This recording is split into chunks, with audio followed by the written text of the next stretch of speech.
आज जब बड़ा होला आदमी तो का करेला कि रंग बिरंगी दुनिया में चलते चलते या रंग बिरंगी के देखते देखते रंग बिरंगी हो जाला। लेकिन हमनी के का करे के बा भैया कि जब हमनी के प्रभु जी जीवन देले बानी, हाँ तो प्रभु जी खातिर कुछ ना कुछ कोई जरूरी बा। जरूरी बा।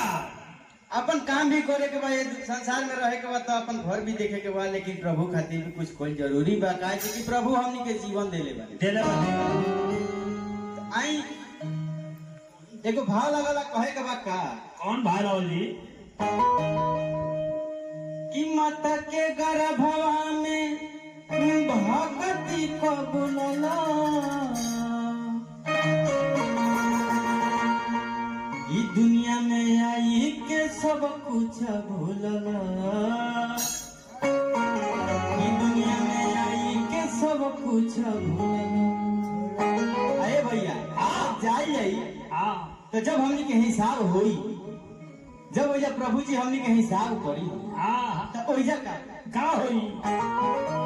ओइजा हमनी के मुंह लटक जाई। हाँ एजा हमनी के तो रंग बिरंगी दुनिया में घूमत रहनी, ऐसा कुछ पता ना रहल, ना दूर रहल, ना हमके ज्ञान रहल।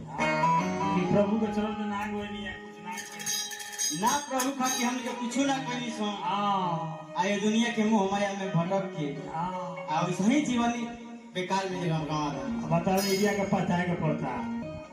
अरे की होई हिसाब जहिया का बहाना पागल